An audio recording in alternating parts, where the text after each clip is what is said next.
কই আছোস? হ্যাঁ, আরে আমি তো দিঘির ঘাট আসলাম। হ্যাঁ, ওরা মাছ ছাড়ার কথা আছে দিঘির ঘাটটার মধ্যে। হ্যাঁ, ঘাট একার হয়ে রয়েছি, আপনি না কইতো নাই ভাই? হ্যাঁ, আরে আমি এই যে মাছের হোনা লই আইছি আপনার দিঘির ঘাট। হ্যাঁ, আরে না সেদিনও তো কথাবার্তা আপনি না কইছেন কয়টা রাজকুড়ি আর ঘাস কাপ লই আইতাম। হ্যাঁ,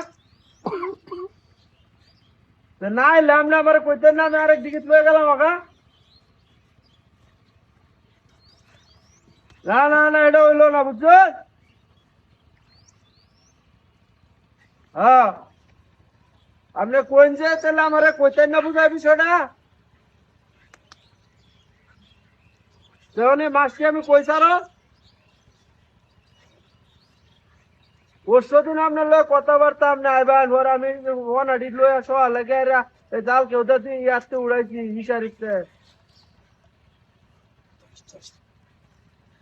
কে কারুলা বাইরে দিতাম এই বেটার বেটা ফোন নেই কি বলবো দিঘির মাতে নাই পানি নাই।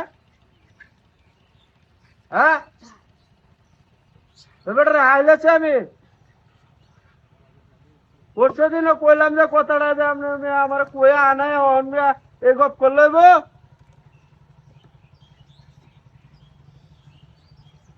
আরে আপনি রাখতেন না তো আমার কইতেন না গপটা।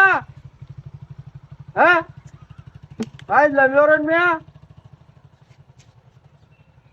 ফোন আসুন কই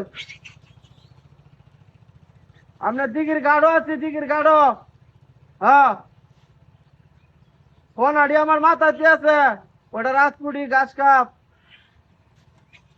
হ্যাঁ হ্যাঁ, আরে কি ডাল ওরে কি হ্যাঁ গাছটা ওটা এটা বানছে ভালো ওরা বান মানে একটা গাছ কি বানছো বান যায় রা অনেক না কার হয়েছি মাছটি যদি হয়ে যায়নি। না না না, ওই যে আমি দিঘির গাড়ো কার রয়েছি, আপনি যদি আহেন আমি হোনাড়ি ছাড়া তুই যাব। হ্যাঁ, আরে এমত করলে হবো না কিতা। হ্যাঁ, পরশু দিন আপনার লোক কি কইসলাম।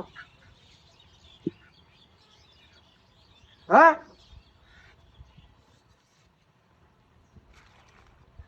হ্যাঁ হ্যাঁ, ওই ওই রে একটু হন আমার কাছে রে তোর এই তোর বাচ্চাটা করছে কি ওই কইছে কারবারটা। হ্যাঁ, এক কই মাছ আছি আমি এই গাছটা মতো উঠে বইছি বহুত মাছ তোর বাড়ি কই রে ডাকি উড়েছে রে মোবাইলটা আমার বিদ্যাছে ব্যক্তি মাছ গেল গা ই তোর হুলাম তো আসলে